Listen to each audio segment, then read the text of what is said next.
Thank you for listening to We Have Ways of Making You Talk. Sign up to our Patreon to receive bonus content, live streams, and our weekly newsletter with money off books and museum visits as well, plus early access to all live show tickets. That's patreon.com/wehaveways.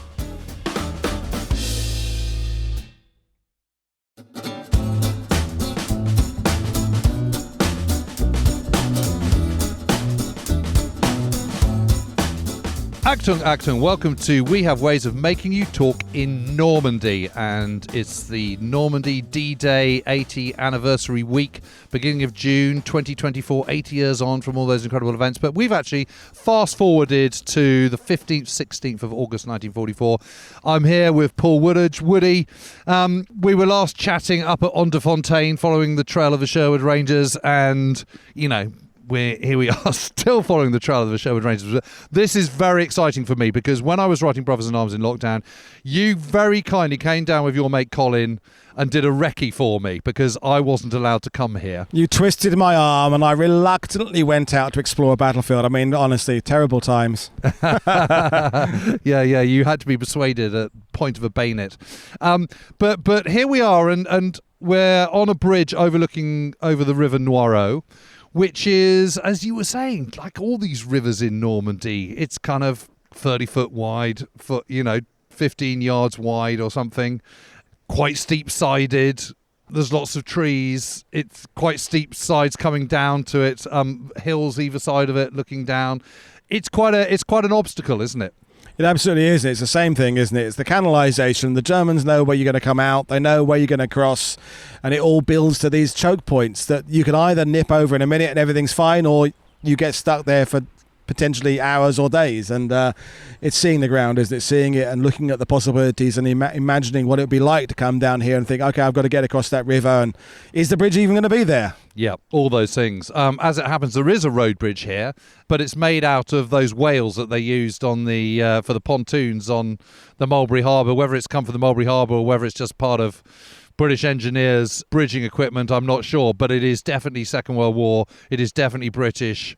No mistake whatsoever. And how refreshing to see it still being used, frankly. Yeah, absolutely. It's that tangible reminder, isn't it? You need in between the rebuilt, thriving Normandy, which it is, it's lush, it's green, and life goes on, and yet you just get that little reminder that there was this battle here, because we're not in the bit where the tourists go, we're not in the bit where the locals understand there's this constant parade of people coming through to understand history, because as you say and all the time, it's the obsession about the beaches is at the exception of these really cool battlefields where things happened that made a difference. Yeah, absolutely. So we've come down through some woods, through a road that winds its way down the ridge. There's a sort of undulating plateau on the top, and we know that the Sherwood Rangers, 8th Armoured Brigade and 43rd Wessex Division were on the top of that by the evening of the 15th of August.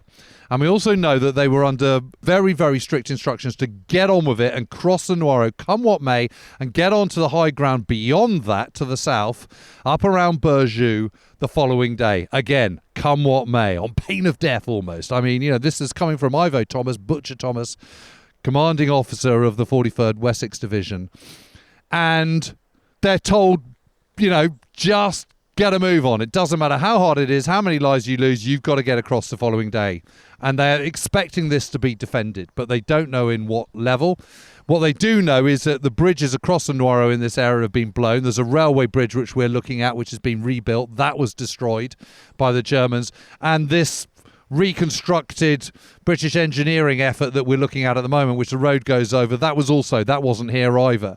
What we do know is that Stan Perry, who had briefly been in the SAS, was called upon by Stanley Christopherson, the commanding officer of the Sherwood Rangers, and he says, you're an ex-SAS guy, you know about kind of scrabbling around in the dark. Can you go down with a sapper officer and recce a potential fording point of the Noireau? And Stan Perry told me that he came down on a track through some woods, it was a lane that went through down quite a steep escarpment It has to be that road that we've just crossed down, which, of course, in 1944 would have been a dirt road rather than... exactly. It might even just been a track rather than a tarmacked road, an asphalted road. But it is absolutely got to be one of the same. There's no other place that it could be where there's woods and there's the escarpment, but this is the only possible place. So this has to be it, where he came down. And he came down late at night, early hours of, I think it was about midnight he came down. And as they get close, they hear voices and they see the glow of a cigarette. And they've got an infantry guy with them. There's an infantry guy, there's a sapper, and there's Stan. And the infantry guy goes, should we take out that gun position, that MG, that German position? And Stan goes, no, because that's going to kind of kick off, and we're supposed to be doing a stealth mission and trying to find a crossing point. We'll do that on the way back. So we have just walked along the bank of the Noireau. As we're looking southwards, we're looking at the bridge here. To the right of us, that's absolutely no way. There's no way they're crossing there because the sides are just too steep. So on our left here, on the eastward side, there is a grassy meadow. And Stan very specifically said there was a bit where the bank had been trodden down by cattle either side. And we've looked across this, and there are areas where cattle have pushed the bank down, but never on both sides. Yeah, it's a weird. Except one bit. The bit we're looking at now. Yeah, the bit we're looking at now, which is adjacent to the bridge. You can't beat that, just actually getting out there, boots on the ground, walking across there. And we could be the first people to do this literally since Stan Perry did that 80 years ago. And yeah, we're not in danger of being shot at. And we've got lovely sunshine, and we've not been fighting through Normandy for 2 months, but pretty cool to be here. He says the water is about 2 foot deep. That looks about right. Yeah. There on the left-hand side, on the northern bank, you can see there's now some trees, but they're young trees. Wouldn't have been there in 1944, definitely. And ditto, we've got some young ash on the southern side. This is the only bit along this stretch where they could have crossed in a tank. Yeah, I agree. We also know that the Germans have mined either side. So where are they? Okay, they've only just got here, the Germans. They're in retreat. They've blown up this bridge. Where are they going to mine it? Yeah, close by. They're not going to be wandering off into the dark. They're trying to place them in an unknown. They're going to be doing it right near where the bridge was. It has to be this point. It has to be here. It can't be anywhere else. So that's exciting. So we've narrowed that down. And we know that they got across early the following morning. So Stan Perry gets back up. They do hurl a grenade at the German machine gun position on the way back. They get back up to the top. He reports to Stanley Christopherson. Stanley says, good work. Get your head down. Literally, he's been asleep for 2 hours, and Jack Coleman, the commanding officer of C Squadron, says, right, get up, you're on point tank because you've done the recce. And he sort of stands thinking, oh, great, not only have I done the recce, I'm absolutely exhausted. Now I've got to be point man. I've got to be the lead tank across the Noireau. They get down here in the very early hours of the 16th of August. And, of course, the days are getting a little bit shorter by this point. Gets to this crossing point. The sappers are already here. And they go, we haven't cleared it yet. And Stan says, well, they haven't cleared the mines yet, sir. And Jack says, get your ass over there. Don't care. Just do it. So he just has to take the leap of faith. Hope he doesn't hit a mine, and he gets across. And this time, for the first time, they're with the DCLI, the Duke of Cornwall's Light Infantry. So part of 43rd Wessex Division, but from a different brigade than who they've been working with earlier on. When they were at Cahagnes and Briquessart and Le Binier and Ondefontaine, that was with a different brigade. This is now 130th Brigade, I think it is. Anyway, they're with the DCLI, and it's the same old problem that they always have when they're not used to working with infantry, or it's infantry that they're working with the first time. And they get across and they push through, and Stan has been told, come what may, you've got to get onto the high ground above towards Berjou and capture Berjou, which is this village on the high ground just around the corner. And we'll go there in a minute. And what happens is he gets accosted in his lead tank by a major company commander from the DCLI, the Duke of Cornwall Light Infantry. He says, where do you think you're going? And he says, well, I've been told I've got to go up and catch a Berjou. And he goes, no. You're coming with us. We've got to clear these woods at the foot on the southern bank of the Noireau. That's where you're going to go. And Stan goes, no can do. Sorry, I've got to. I've been told I've got to get a Berjou. And the major from the DCLI threatens him with court-martial, with a charge. Says, you do as I say. So Stan then gets on the radio to Jack Holman. And Jack Holman is the same rank as the infantry officer. And he says, put him on. So Stan says, sir, my squadron commander wants to speak to you. and they agree to disagree. So they go off on their own, and the infantry go off on their own, and they just split with very, very, very bad consequences. Yeah, it's an accident waiting to happen, isn't it? It's indicative of how these operations, one group get a certain set of orders with like priority, second priority, third priority. The other unit get a slightly different version of broadly the same thing, but worded in slightly different ways. So you have these conflicts of exactly what are we trying to achieve here, but it's because there's a certain amount of speed, isn't it? This operation's been pushing. They have been covering the ground, and you can't. This isn't Overlord where you've had 2 years to refine it all. This is an ambitious, constantly changing, constantly evolving push forward. As each new village, each new crossing point is achieved, it's changing the rules, it's changing the agenda, it's changing the momentum. And, it's that reaching that point several days into, another advance of, they've had a break, haven't they? But now a couple of nights sleep, you're back down to, they've not really been replenished, have they? They've had a few days off, but it's not been enough to give them that real boost. Yeah, and actually, I mean, the British and the Americans in this campaign are really, really good about making sure that, they're not sending in understrength units. But, as you point out, they've been fighting them bluecoats since the 30th of July. Yeah. It's now the morning of the 16th of August. So that's 18 days on. They have taken lots of hits. Yes, it's absolutely true that they've had a bit of a rest after Onderfontaine, and they've also taken on board a number of the guys from the 24th Lancers, which have been disbanded. So most of B Squadron now is ex-24th Lancers. But even so, C Squadron is still under strength. It's just a little bit under strength. So they're down to kind of 3 tank troops rather than 5 tank troops. As they'd evolved over the course of the Normandy campaign. This idea that you have 4 tank troops, each with a Firefly, and then you have 3 Shermans, ordinary Shermans in squadron headquarters. That's how they're doing it. But they are on that model, but they're down to only 3 tanks each. So Stan Perry's troop, he's got 2 behind him, basically. And then it's the next troop, and then it's the next troop. So Stuart Hill's troop, who was leading the charge into Onderfontaine, you may remember, when we were up there. He is now the 3rd troop in line of C Squadron. And the truth of the matter is they head up this track up to the top of the plateau, up near Berjou, through these woods, through this winding road, which you'll remember when you came in recce sort of 2 years ago. And they're doing it without infantry. Yeah. Because the infantry have refused to come with them, and they've been told their orders are to get to Berjou. So they're without infantry, the infantry are without tanks, and it's, as you say, it's a recipe for disaster. Yeah, and I think it's worth mentioning again that a break at this point isn't a break. It's not like they're going back to the beach at Aramanche and sitting on their deck chairs and having ice creams. You're rearming, you're fixing the things that weren't working on the vehicles properly, you're incorporating new people, you're trying to give yourself a break from the emotion of it all, you're mentally burying your friends that you've lost in a few days, because when you're in combat you haven't got time to process that. So 5 days of quiet is you're thinking, I did lose Dick there and Bill there and Jim there, and a break isn't a break in the conventional sense, is it? And so they're slightly reinvigorated, but it's just everything's had time to crystallize. And I think that it's fatigue. We said it, fatigue is setting in August. Everybody's just had enough. They want this to come to an end. Well, I think what we should do is we should go back to the Citroen, get in the car and drive up. And we'll stop halfway up, actually, because needless to say, things happen on that route up to the top of the plateau. We'll see you after the break.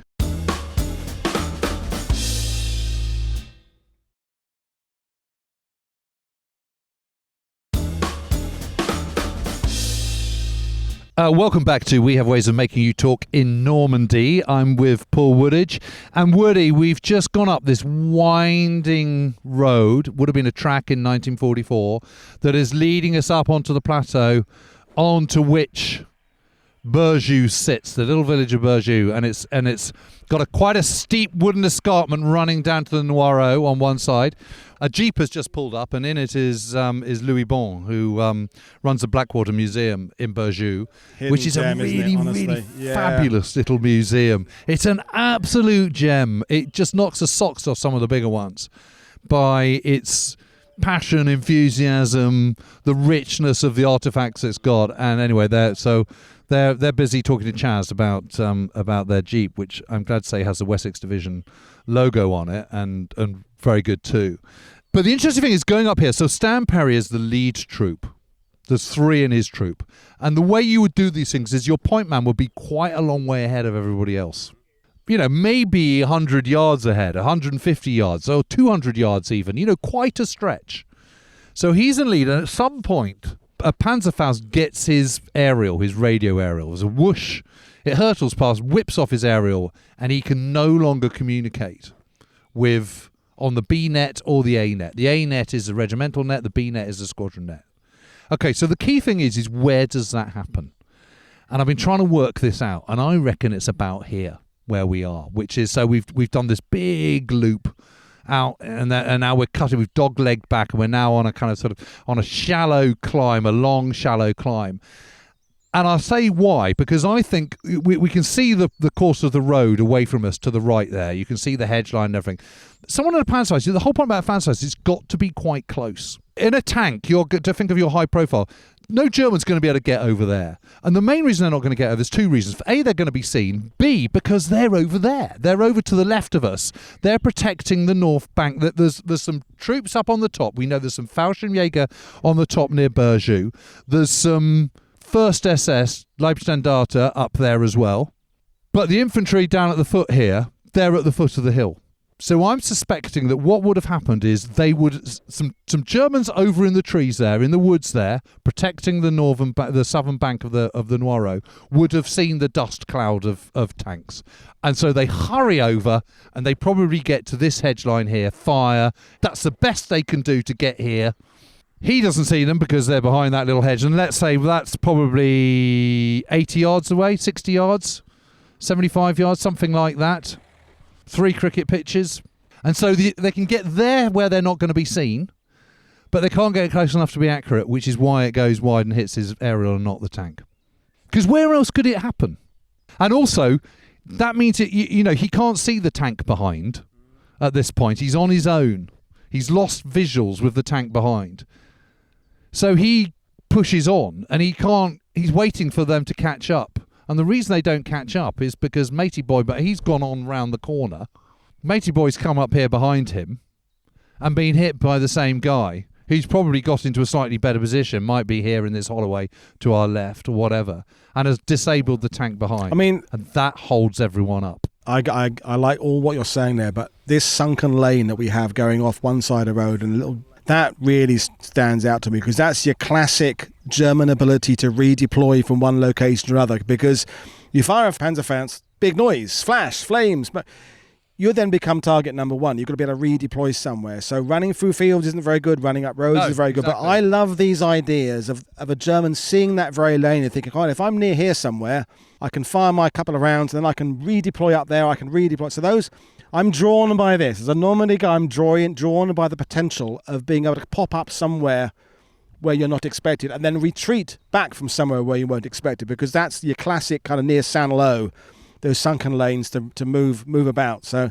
that's intriguing me. But I think it has to be this neck of the woods that Stan Perry gets hit. It's got to be because he's ahead. Yeah. The other tank's behind the corner. Somewhere in this area here is the only feasible area where someone with a Panzerfaust could hit him. He pushes on, goes around that corner. The next one comes along, number 2. He hasn't seen that Stan's he's out of sight, but he's also out of contact because his radio's dis. But the number 2 guy doesn't know that. The troop sergeant doesn't know that. He's then hit. This is the obvious place from which you'll be hit, whether it's from over there or whether it's from this holloway. This is the obvious place. It is, but you're never going to get that eureka moment, though. It's not like an escape room where someone comes out and says you've completed the puzzle. You're a historian trying to get to grips with this, and you've got to point with it. I think I can explain this. This makes sense in my head. I can write about this, but there is no moment where the guy comes out and says, "Yeah, you got it. He was here. Yeah. Well done. Next level." No. It is purely speculation. But you're trying to, with all these things, you're trying to build a picture, and you're trying to, and this is the beauty of looking at the ground. I cannot see any way someone in a Panzerfaust could attack from over there, because German troops just aren't going to be there, because it's this stretch of the Noireau that they're defending. The Noireau goes round in front of us, not away to the right of us. And so I can't see how they could get over there without being seen. So it has to be here, really.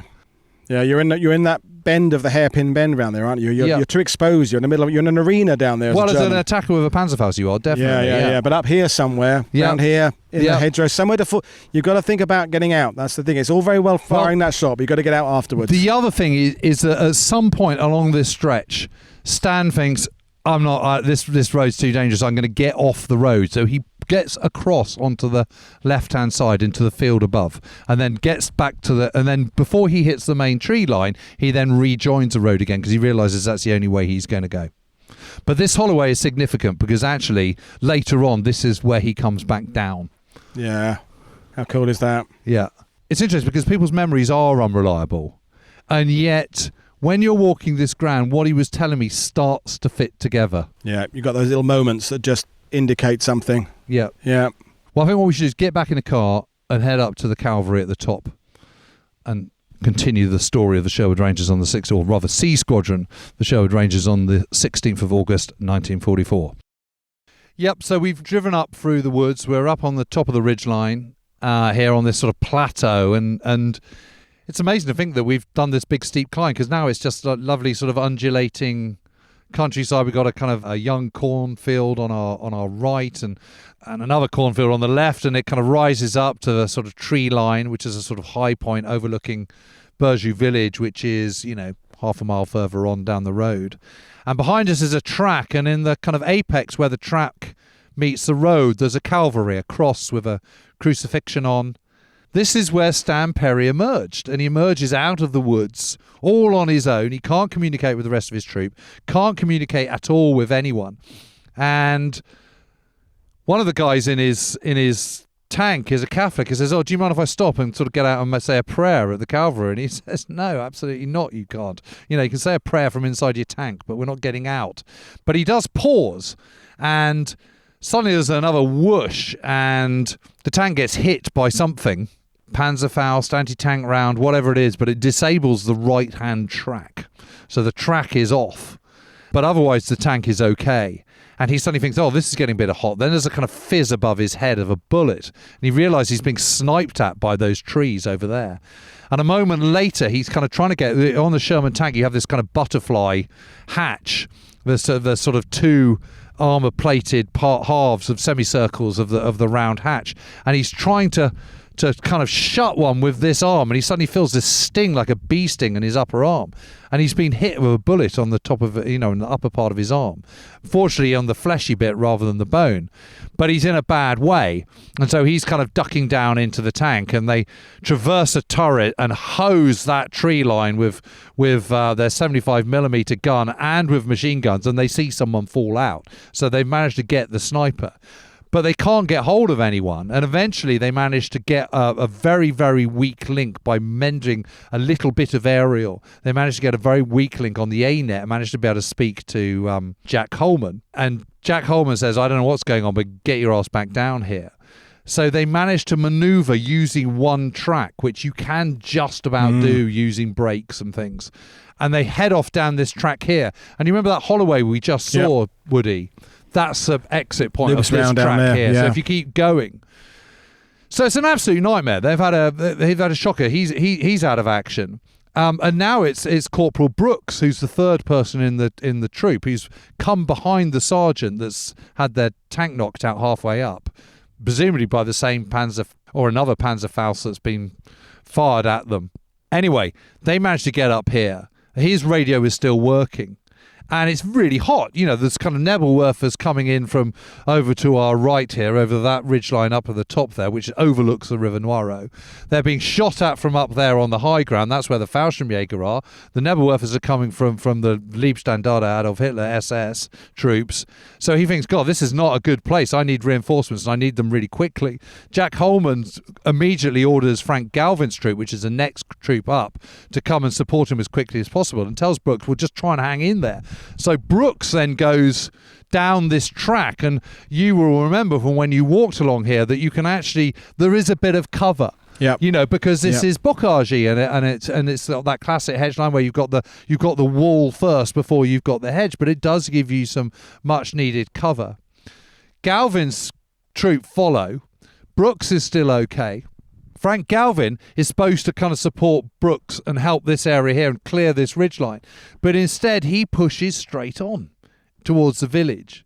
But following behind is the Troop Sergeant Guy Sanders, who then turns and goes to the rescue of Brooke.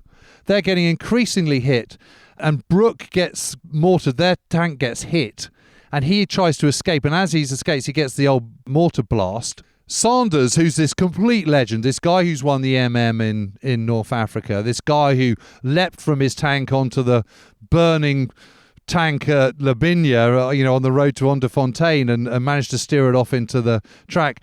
He goes to rescue his mate, Corporal Brooks, gets hit as well. They're both killed. It's an absolute shocker. 3 other men are killed up here. And then Stuart Hills is next in line. His troop come up. And at that point, the point that Hills gets here, that's when the DCLI first start to emerge, having cleared this line. And they're able to kind of, with the help of infantry, suddenly it's a completely different kettle of fish. And yet again, they call on Arthur Warburton, the forward observation officer of the Essex Yeomanry, start pouring fire onto that ridgeline, which then enables Hills to then move up behind that hedge that you identified last time you were here. And actually, if we just go a little bit further along into the field, you can see it.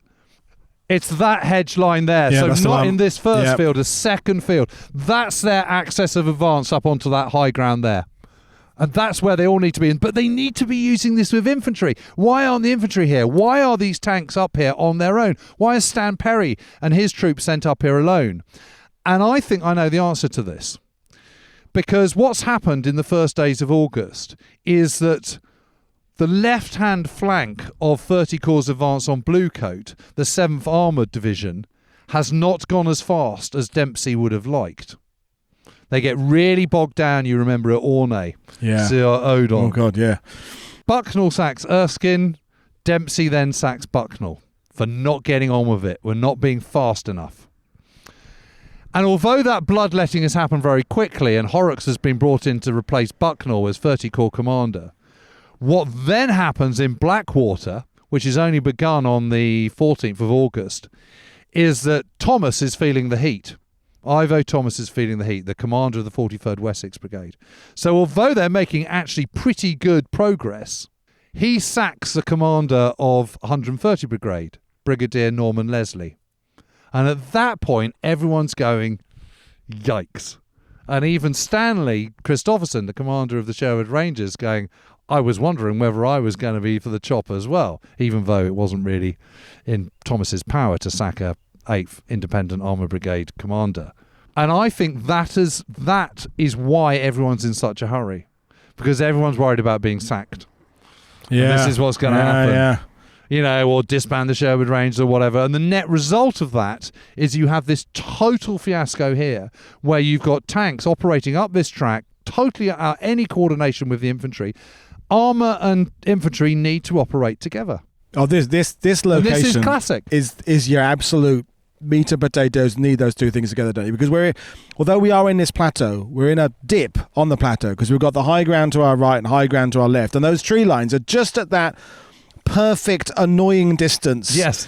To bring fire in on this column, Yeah. So what's that? 300 yards? Yeah. So you need that infantry. You need the infantry to use the ground and use those little hedgerows and get in there. And you can see why it turned later. But that first bit was just... I mean, if you didn't know that, you just come round this corner and go straight off the village. But when you stop and you take that time in the ground, you realise this is a terrible place for this to happen, isn't it? Just awful. It's absolutely what should have happened at the foot of the hill when Stan Perry is going up. And this is all happening in a rush because everyone's in a rush.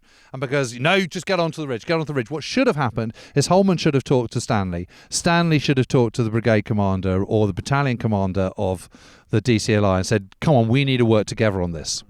Let's work out a plan. You want to clear the tree line first, but we need to get up onto the ridge line. It's much more important to get onto the ridge line. Look at this track. This is away from the thing. If we get up onto the line, then the guys below are going to be negated. So you're not going to worry about those guys on the river line because we're going to be above them. We'll be on the high ground. That's where we've got to get to. So what should have happened is right from the word go, the Sherwood Rangers were right to go up to do their attack up here, but not without infantry.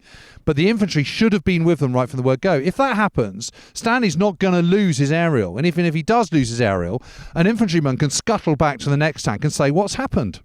Okay, so all this fiasco, Brooks's death, Saunders' death, is all entirely avoidable if you can come up and you can work with infantry who are your eyes on the ground, who can protect against Panzerfaust and all that kind of stuff and point stuff out for you. All this would have been a much, much easier victory. And instead, it ends up with 10 Sherwood Rangers dead and God knows how many DCLI. It doesn't have to be that way, and that's all. But it's got to be a direct knock-on effect of makes sense. Bucknell and Erskine getting sacked, and then subsequently Leslie Norman. And although there is this pressure, it's not like 3 or 4 hours is going to make a massive difference to the big operations. That a day's just not going to make a difference. Wait a little bit, just breathing space, take gather, a breath. and.